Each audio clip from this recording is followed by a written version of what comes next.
Members, and welcome to this meeting of the Pensions Subcommittee and Board. This meeting is being live streamed and recorded and will be made available for viewing through our Council's website. Remote participants, please follow the good practice guidance, which includes muting microphones and switching off your video when you're not addressing the meeting. Right, speak in the Teams chat function when you want to contribute. If you're in the hall, you can do this on your phone or iPad.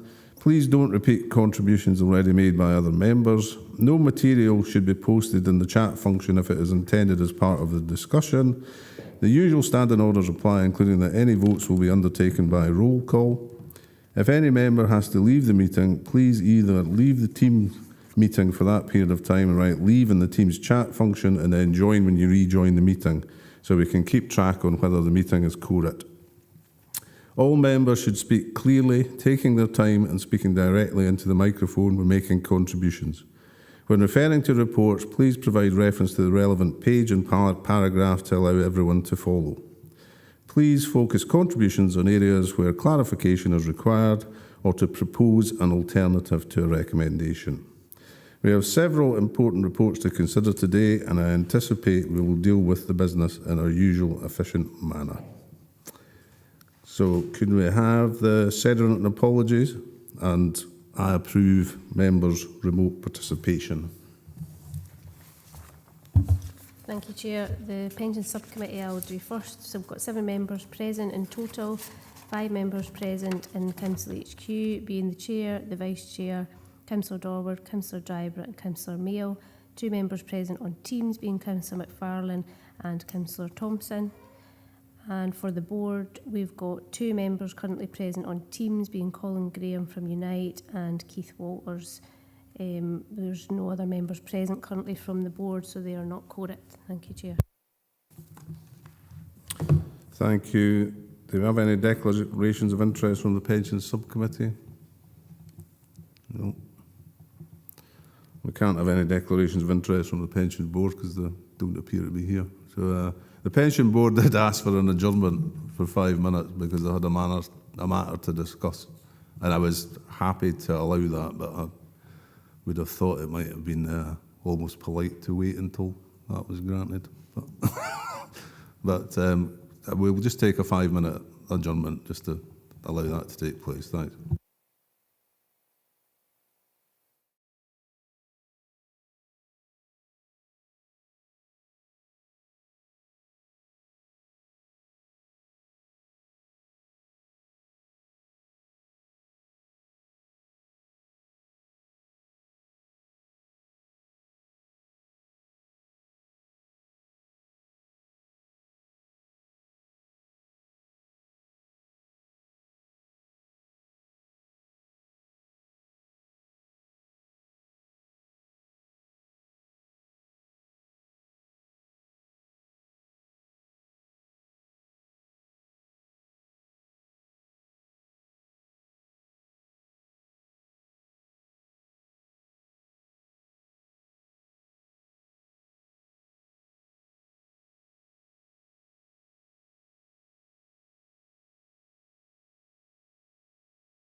welcome back. We'll reconvene the meeting.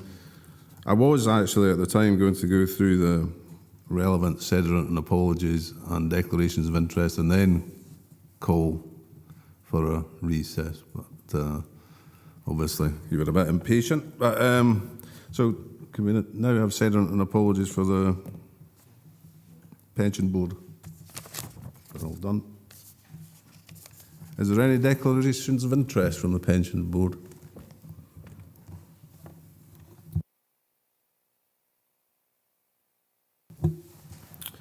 Okay, we'll move on to item 5, which is the pension fund unaudited annual accounts. This is an annual procedural report ensuring compliance with accounting regulations, which state that the draft accounts are submitted to members no later than 30th of June, following the relevant year end prior to being submitted for audit. Karen circulated the accounts on Friday the 16th of June, so hopefully everyone should have received them. Following this meeting, the accounts will be sent to Audit Scotland, the external auditors for the fund. Members will have the opportunity to further review the accounts through the public consultation period in July and will receive the final audited accounts and audit report at the September meeting of this committee and board. I will now open to any questions.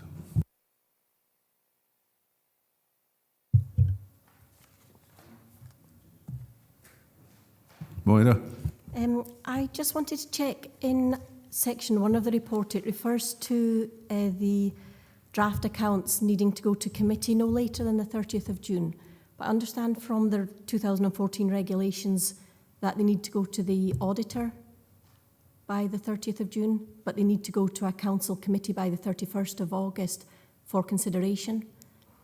So I'm wondering whether the pension board or the pension subcommittee is that committee for the consideration of these unaudited accounts. Karen, can you help with that? Yep. So under our standard practice, we put the pension fund and the council accounts to committee prior to recess, because obviously due to the summer recess we won't have committees again until late August. So we normally sort of put the accounts up that will be passed to audit, and then this committee and board in September will have the opportunity to further scrutinise and we'll receive the audit report from Audit Scotland in September. And as Ivor highlighted in the opening sort of narrative, they will be publicly available through the consultation process in July, and we're happy to take any comments from any members should they have anything following this meeting to feed into the final audited accounts that will come forward in September. Moira, come back. Okay, so in the regulations it says they should go to a committee for consideration, and I know it's coming in this paper saying it's for noting, and it's going to the full council for noting.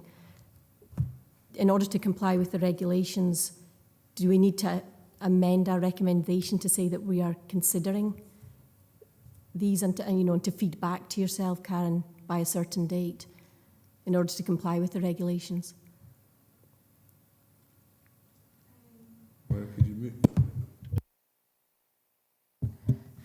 Yeah, I mean, it has been sort of standard practice just to note them at this stage. I appreciate we've not had a huge amount of time to consider them given the timelines for publication.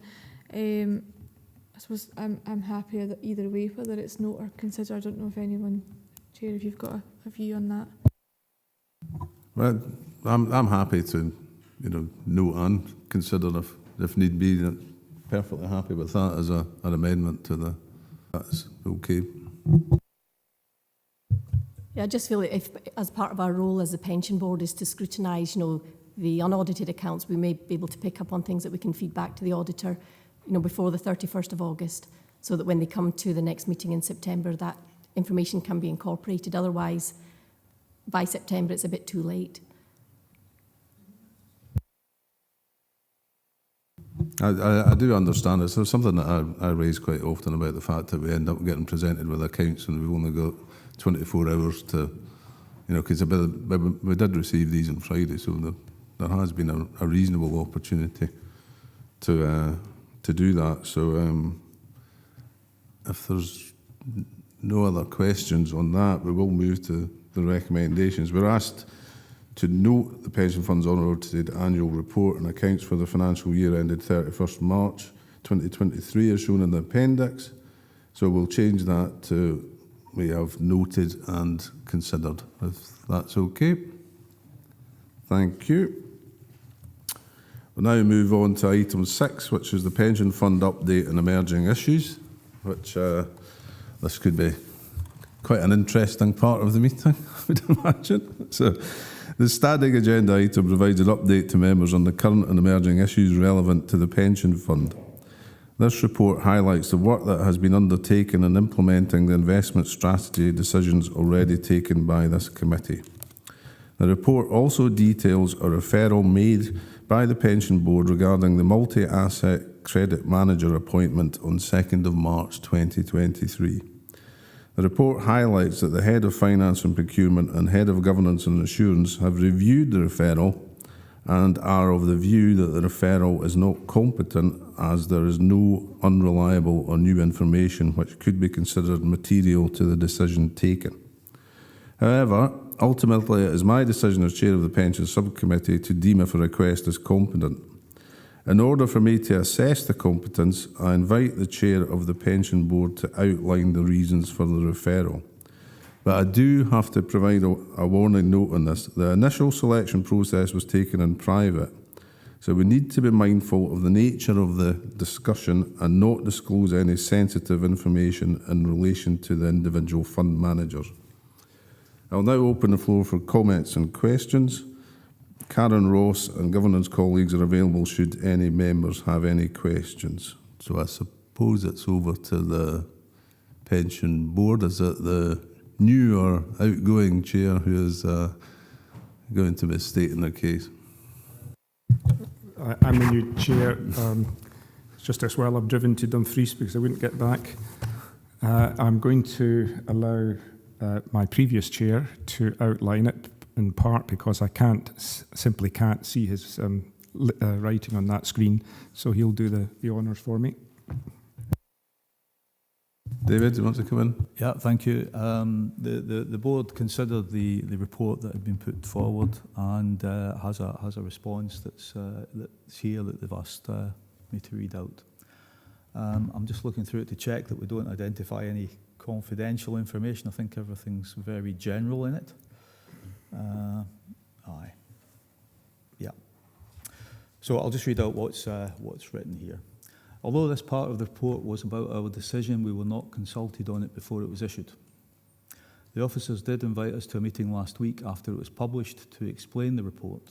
The officers' view is that the legislation does not allow us to reference back this matter for the reasons they have identified. The legislation provides a minimum standard. It was followed by regulations agreed by the Scottish Government which detailed a model pensions board constitution. The model constitution was accepted by Dumfries and Galloway Pension Subcommittee at the time and then presented to the inaugural pension board for its agreement. So you agreed its remit and we agreed its remit.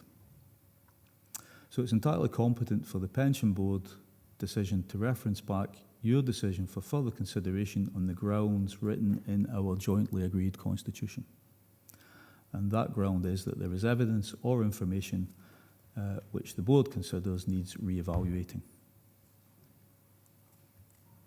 And we also believe that there was some data that was not accessed, which is a further reason in the underlying legislation itself. We made this decision for the following reasons. Some members hadn't received the papers before the meeting. Other members mentioned at the meeting that they hadn't had time to consider the papers. The board members had independently and unanimously chosen a different option to that of the pension subcommittee members. Our preferred manager was investing in less risky investments in a volatile market. Our preferred manager was better resourced with more widespread investment analysts. Our preferred manager had suggested a lower fee charge could be negotiated, but that information was not accessed. Our fund manager had a far larger amount of money under their fund's management. and our fund manager offered instant access to withdraw cash as needed. This was particularly significant as it was one of the underlying reasons for looking at this type of investment in the first place. In addition to those reasons, board members have also expressed a general uneasiness with the entire process of making huge investment decisions on the basis of 20-minute presentations from fund managers.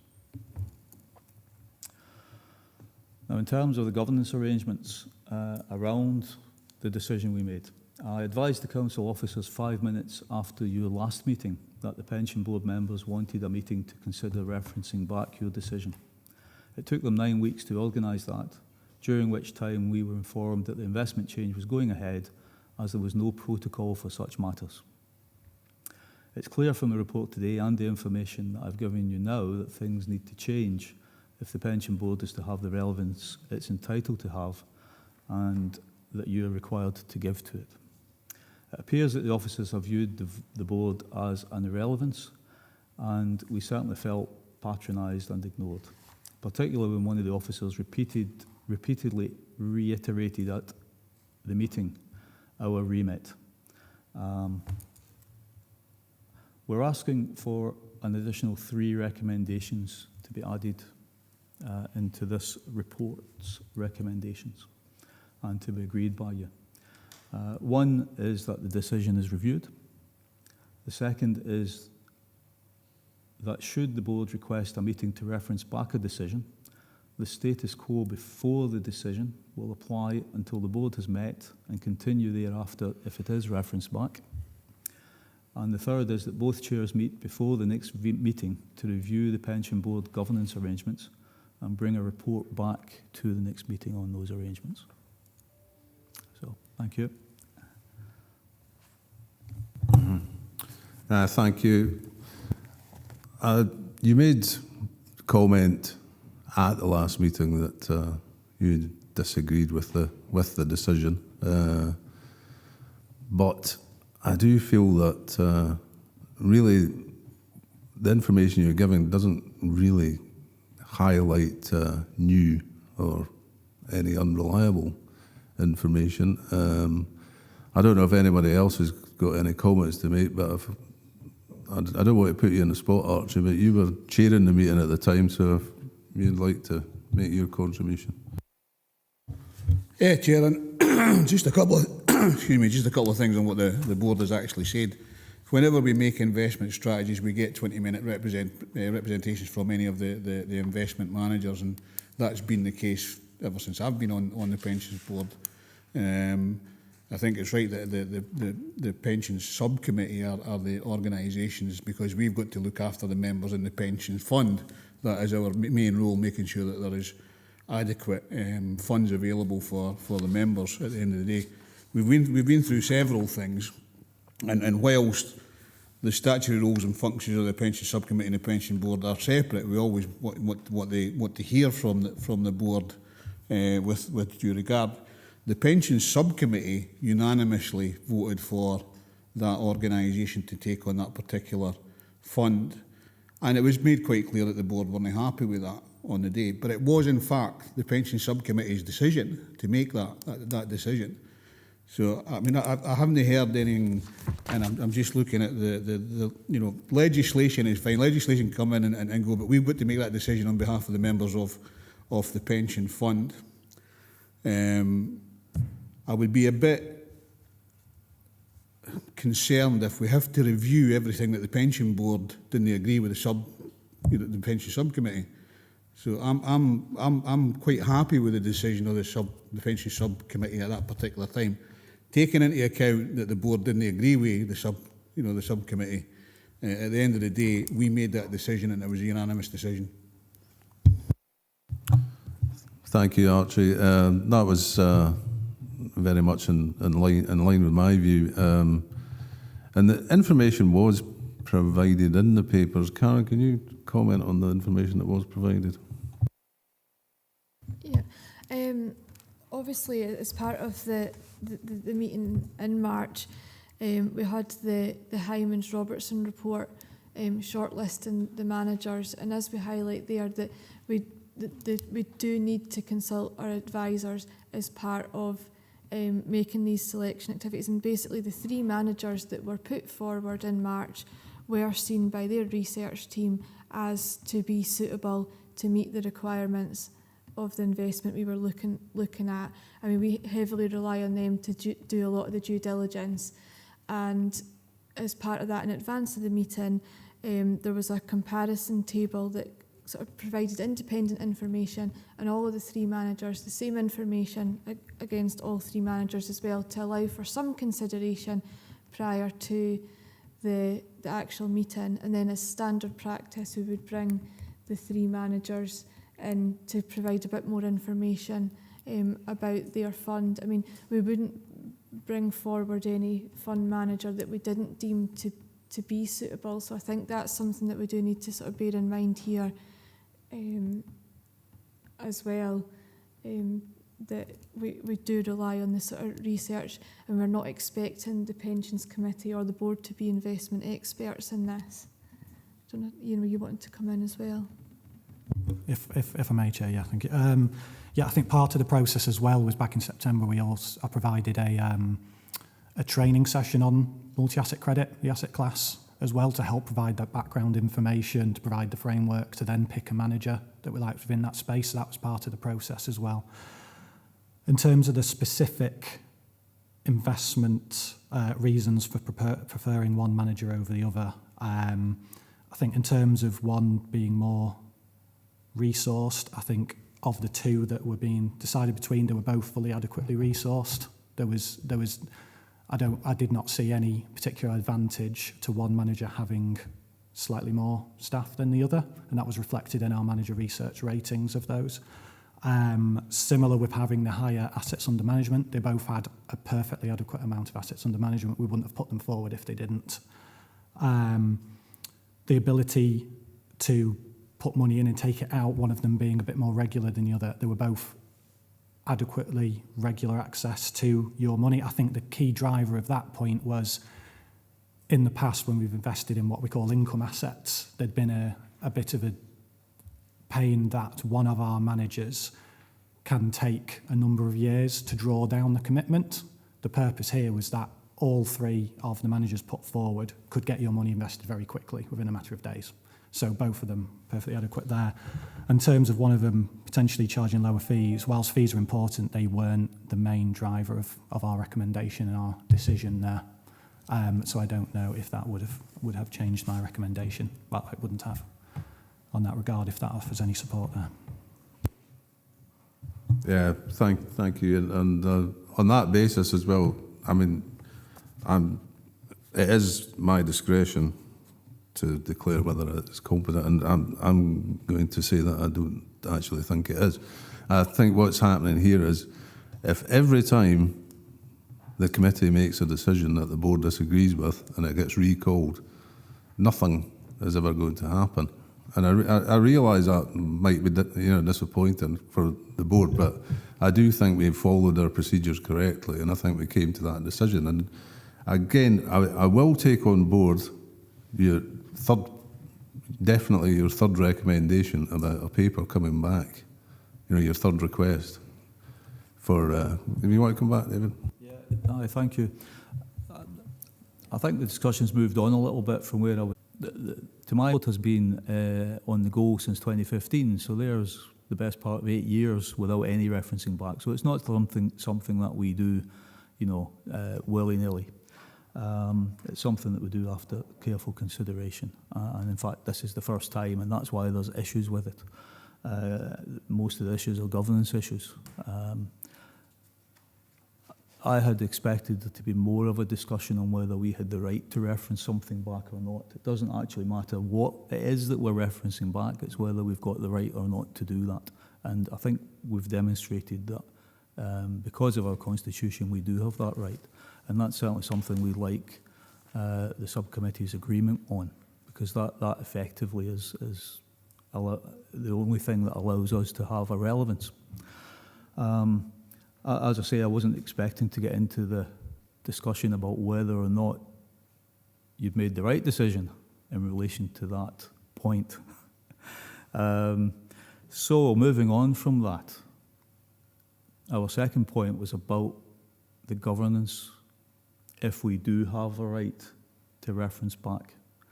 And it can't be fair, if we have a right to reference back, for decisions to be immediately implemented. There has to be some kind of process for that referencing back to take place. Now, I expect it's extremely unlikely we'll reference back again. It's taken us 8 years to do it once.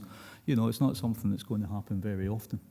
But when it does happen, it's going to happen for good and important reasons. And I think, you know, it's appropriate that there is some kind of method for accommodating that.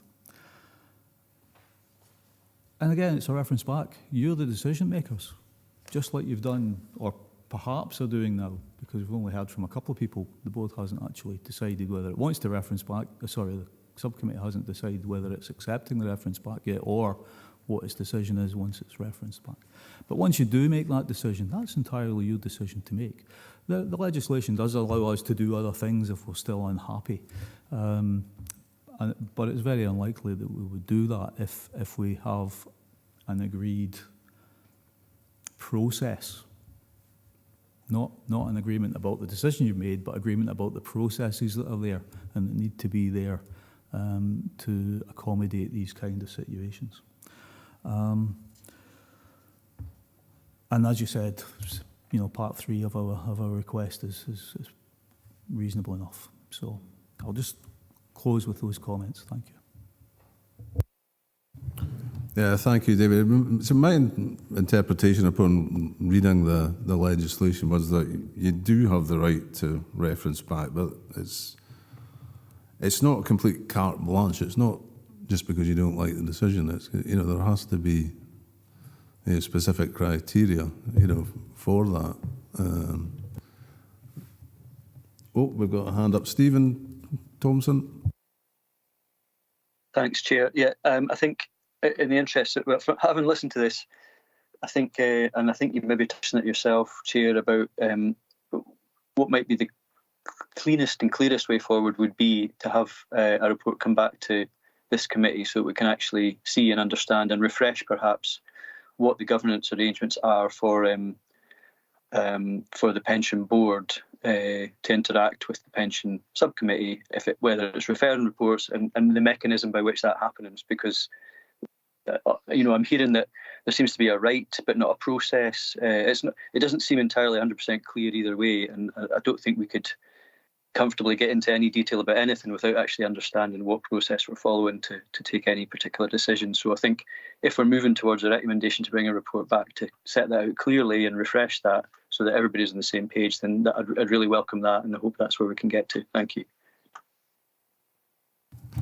Yeah, thank you, Stephen. That's basically exactly my view in the matter at the moment as well, that we're happy with our decision. We don't really think there's any need to change it, but I think we do need clarity on the position vis-a-vis the Pensions Board, the Pensions Subcommittee, and also for the Pensions Board, the procedure for bringing items back if they so desire to do. Are you happy with that, David? Well, the difficulty we've got is that we are effectively sitting here as individual members of the Pensions Board. The Pensions Board itself can't make a decision. I'm content with that, other than for this reason. If something happens today that we want to reference back, there's still no process for doing that. So that's why we put the second bullet point in place, so that there was a process. Now, it's highly unlikely that will happen, but it was just a wee tidying up exercise to try and put something in place initially. Moira, do you want to come in? Yeah, it was just what I wanted to ask in relation to the fees matter, because I think that's fundamental when we're choosing any fund. And one of the fund managers did offer to go and find out if they could offer better fees, and that information wasn't accessed. And that's one of the main reasons why I feel this matter should be referenced back. Are we saying that fees that are in these reports aren't considered as part of the investment? Because I think it's very difficult for us to understand how the fund was chosen if fees aren't, because surely the returns for the fund aren't known, but the fees should be, and we should be accessing that information before we make a decision. So that was one point I wanted to make, but I've got two others. So the other was in relation to, I understood from the presentation in September that we wouldn't be investing in what were considered junk bonds, but I believe some junk bonds have been purchased as part of, or will be purchased as part of the makeup of this bond. So that was another area whether that fitted with our investment strategy of moving to these multi-asset credit funds. And just one third point was just in relation to the minutes of the last joint meetings. They haven't been presented in our papers today, and the minutes of those meetings haven't yet been approved, as far as I can see. They've been added as background papers. As far as I understand, I did ask the question, and the minutes were approved by full council. So, and we're a subcommittee of that. So, and from what I'm hearing as well, that you've got reasons why you're unhappy with the decision. We know you're unhappy with the decision, but are they material or of a level that we need to reassess it? I'm not. I don't think they are. And I think Ian, you want to come in on the fees, because I'm sure the standard fees were highlighted in the report, if I remember right. Yeah, that's right. The manager who was unsuccessful highlighted standard fees, but said they could come back with reduced fees if we asked them to. I think the manager that was chosen had fees at quite a bit below. And I think on the point of whether they are important or not, yes, they're important, but they're one factor that's important in it. And I think the fees that were offered by the successful manager were attractive. And I don't think the unsuccessful manager could have cut their fees possibly so far down from their standard fee that it would have swayed my recommendation. I see across the market what managers charge, and you look for net of fees performance, that's the most important thing, and I don't think they could have possibly cut the fees enough for that investment size to sway the decision based purely on that, was that thing. On the second point regarding junk bonds, so in my training, I went through some of the asset classes that these funds invest in. One of them was high yield. That's the new name for what used to be called junk bonds. They rebranded them because who wants to invest in junk? I think the term I used at the time was they don't go investing in wacky junk bonds. It wasn't a great term to use. But what I meant by that was they're not going investing in some extremely high-risk lenders that look like they're about to go bust and not be able to pay. They're investing in what's known as high-yield, non-investment grade bonds, but ones that are still of a high investment quality. So they set out in their presentation the average credit rating of the bonds that they invest in, and they were all, I think, double B or single B, which is still, they're just below investment grade.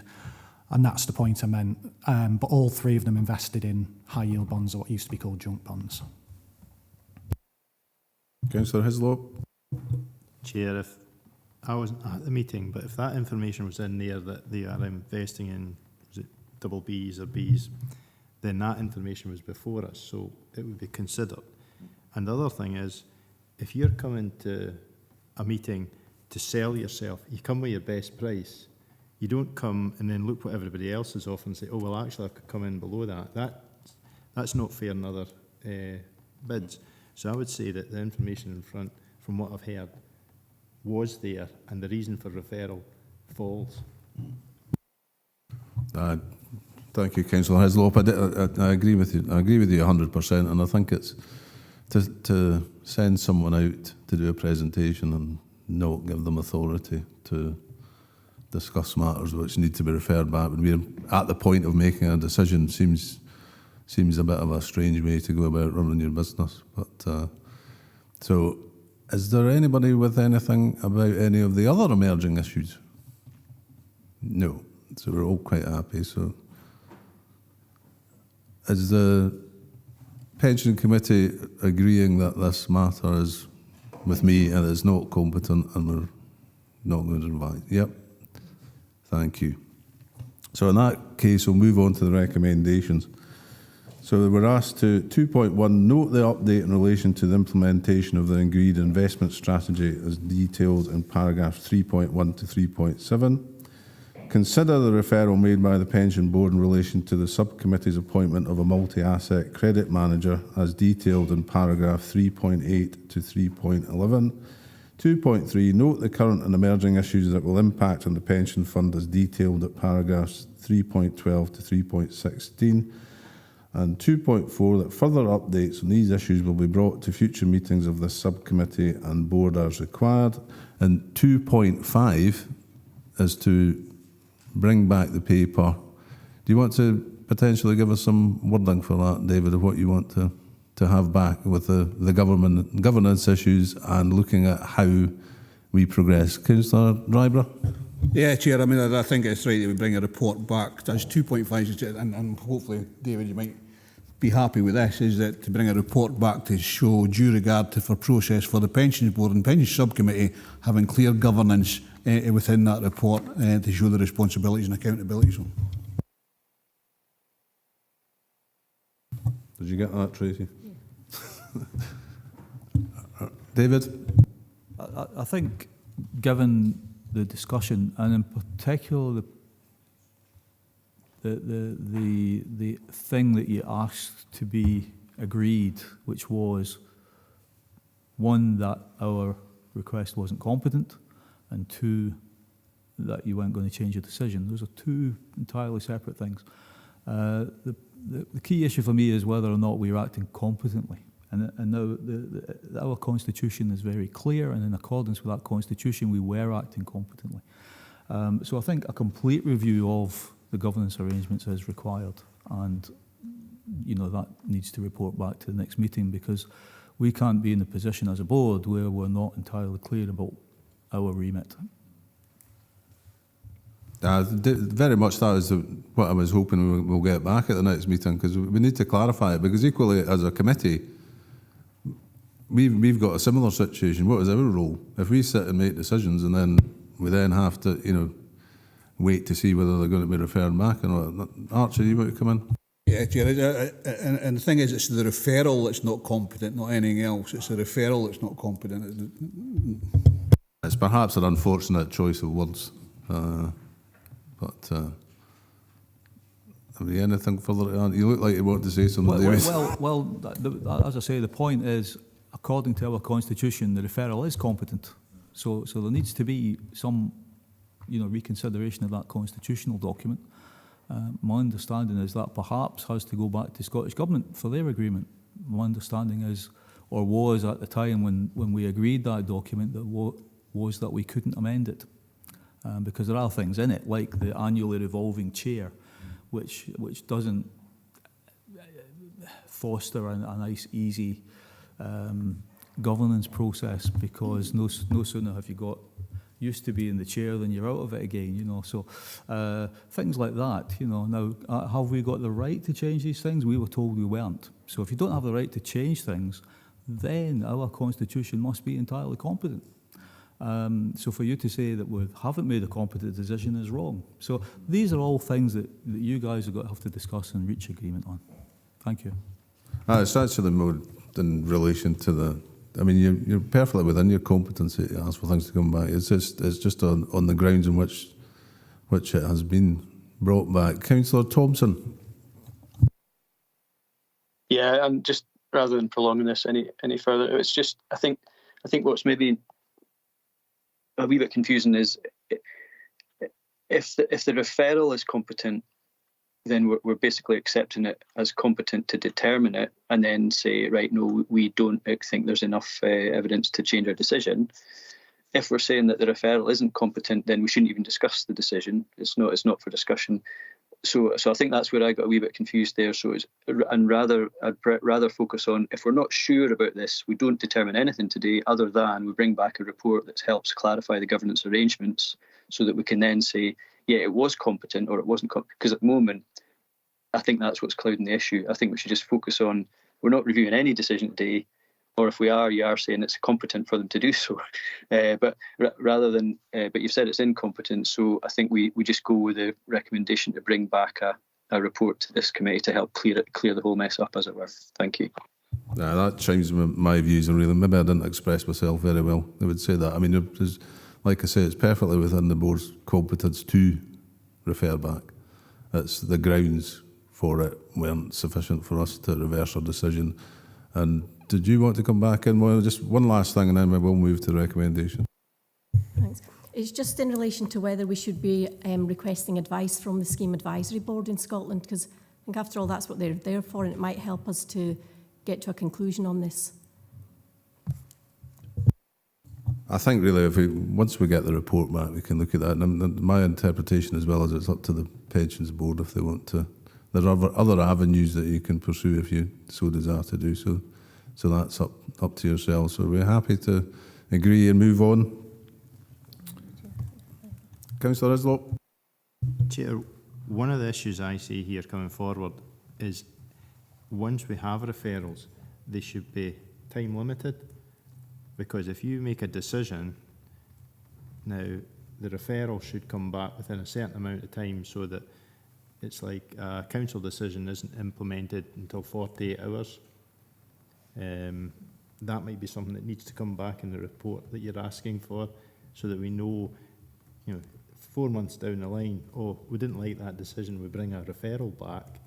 We could have actually implemented the action.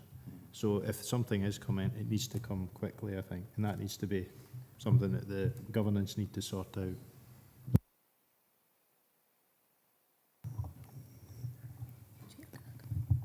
Tracy, you want to come in?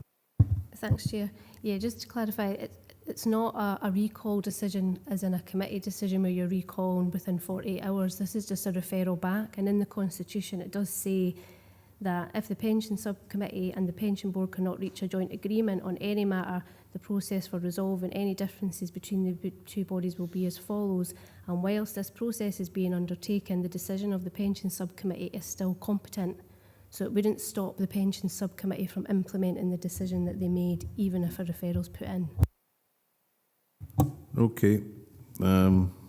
We've agreed the recommendation, so it's time to move on to Item 7, the Annual Training Plan. This is a standing item on the agenda and details the 2023-2024 training plan. There has been limited training available over the last quarter. However, some good progress has been made with the completion of the pension regulator training. Thanks to those who have completed, and for those who are still to complete, can you please do so as a priority? The report also asks members to consider any additional training requirements so that these can be added to the 2023-24 training plan. If members have any suggestions for topics they would like included, please let Ross know. I will open the floor to any questions. Councillor Drybrook. Yeah, thanks, Chair. And regularly we get sort of emails from the local government scheme and others who provide pensions training, and I'm sure Ross, you'll get the same ones. I don't answer any of them, but I just wonder if there's if there is something that really takes a fancy of this pension subcommittee, how do we sort of get to you and say we'd like to try this? Because there is a cost to these things, and we need to make sure that the pension subcommittee have got the necessary skills and understanding of any of that sort of thing. So how would we do that? Because I get it every day. Ross, do you want to come in? Thanks. I understand that I do get those emails as well, and like you, I sometimes just ignore them as well. But if there is ones that are pressing and there was a collective agreement from members that was training that wanted to be explored, we could see if there was a way that we as a fund could access that training either through those emails or via other sources.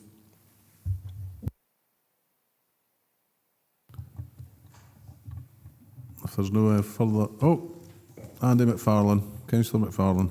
Yeah, thank you, Chair. Very minor point. In relation to the guide issued on the 24th of May, there's only 3 or 4 of the people responded have been recorded as having said they got it. I did respond to Ross, but I gave him a thumbs up on the email rather than typing, but I've subsequently done that. So if that could just be amended to show that I've received that and noted it, that'd be great. Thanks. Ross. Yeah, thanks for that. I did go back and check the emails and noticed that I did get a thumb up Councillor McFarlane, so thanks for that. And subsequently, since the report has been printed and published, we've received more responses in regards to that. And the appendix has been updated. You'll see that there's a date on the bottom of the appendix that says it's last updated. So that was done on the 7th of June. So by the time the September committee comes round, we'll further populate that with more responses. Thank you. There's no further questions. We'll move on to the recommendations. We're asked to 2.1, note the updated record of training and training plan for 2023-24 in the appendix. And 2.2, consider any further training requirement for the 2023-24 training plan. Happy to agree? Yep. Thank you.